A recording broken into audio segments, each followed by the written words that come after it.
সাঁইথিয়া ব্লকের বিডিও শ্রী সুজন কুমার পান্ডেকে হুমকি বিজেপি জেলা সভাপতি ধ্রুব সাহার। অফিসে ঢোকার সময় ব্যাপক ধস্তাধস্তি পুলিশের সাথে। বিজেপি নেতা কর্মীদের ব্যাপক উত্তেজনা বিডিও অফিসের ভেতরে। বিডিওকে তৃণমূলের দালাল আখ্যা বিজেপির, পাশাপাশি জিনা হারাম করে দেওয়ার হুমকি দেন বিজেপির জেলা সভাপতি।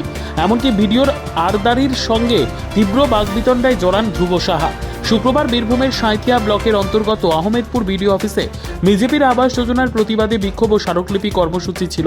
সেখানে ধ্রুব সাহার উপস্থিতিতে বিশাল মিছিল বিডিও অফিসে এসে পৌঁছয়।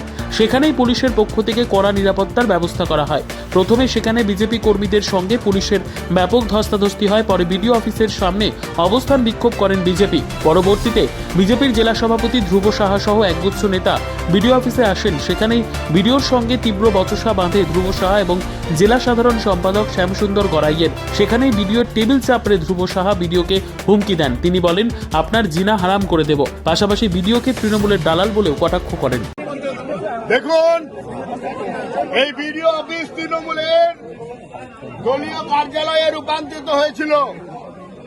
আজকে তৃণমূলের দলীয় কার্যালয় যাতে না থাকে, তৃণমূলের ফ্ল্যাগটা যাতে বিডিও অফিস থেকে নামা হয়, তার জন্য একটু এতো সবে ঝাঁকি হয়। পুরা বড় আন্দোলন अभी বাকি হয়।